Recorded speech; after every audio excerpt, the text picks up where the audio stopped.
You know who I'm talking about, right? That friend who has no idea what the latest viral trend is.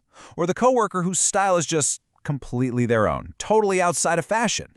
Maybe it's that artist who's just creating for themselves, for an audience of one. Today, we're going to dive deep into the psychology behind these people, the ones who just don't follow trends. I mean, it's a really fascinating question, isn't it? We live in a world that is just saturated with hype cycles and social pressure.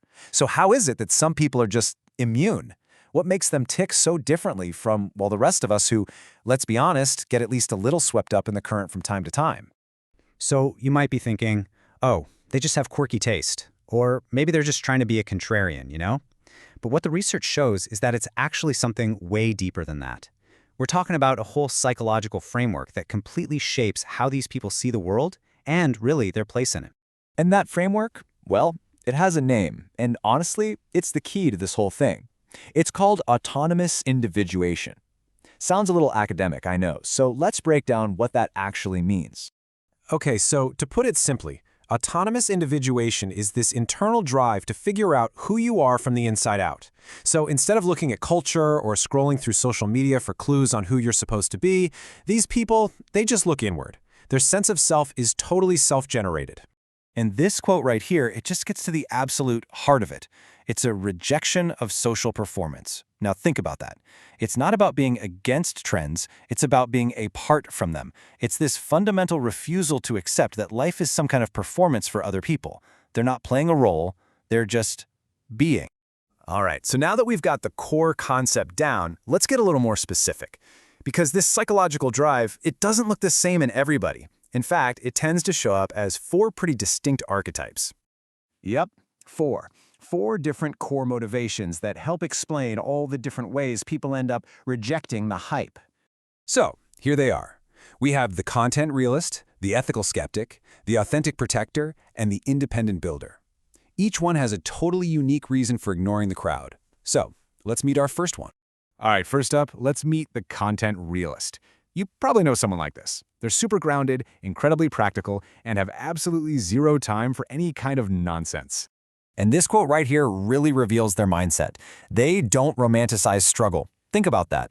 The realist just isn't impressed by trends that try to make things look cool by glorifying how difficult or inefficient they are. Nope, they see things for what they are, not for the story that someone's trying to sell you. For the realists, it's all super simple. Their thought process is like, does this work? Is it useful? Is it actually going to make my life better in a real, tangible way? If the answer is no, they're out. They're just not interested. All that stuff like fashion, hype, status, it's all secondary to pure, simple utility.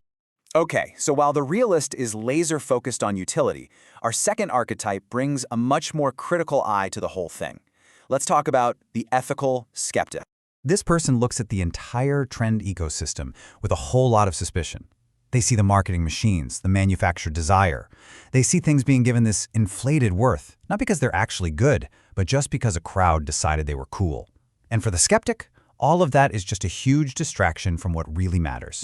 So if the skeptic is focused on the external world of marketing and hype, our third archetype's motivation is deeply, deeply internal. Let's meet the authentic protector. For the protector, following a trend can feel like a genuine threat. I mean it. It's not just about a new pair of jeans or a song on the radio. It's this fear of losing the real version of themselves, just to fit in. They have this really strong sense of who they are, and they guard that identity fiercely from any outside influence that might water it down or change it. And that brings us to our final archetype. This is someone who isn't really reacting to trends at all, for or against. Meet the independent builder. The builder is just so focused on their own projects, their own ideas, their own path, that trends are literally just background noise to them. They're completely internally motivated. They create and do things because they feel like they have to, not because it's popular. As his quote says, they don't wait for validation from anyone else. They are their own source of validation.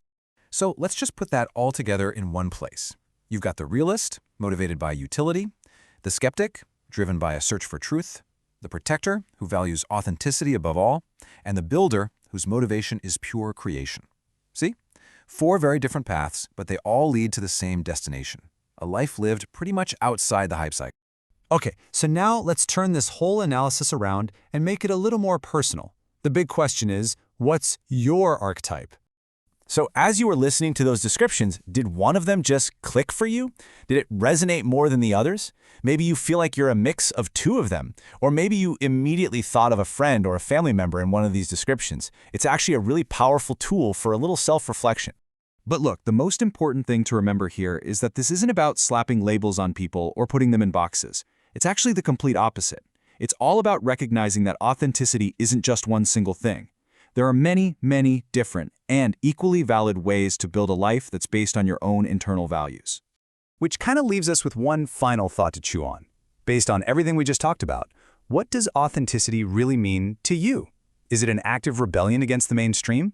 Is it more of a daily practice, staying true to yourself? Or is it just a state of being where you're totally unconcerned with the world outside? Definitely something to think about.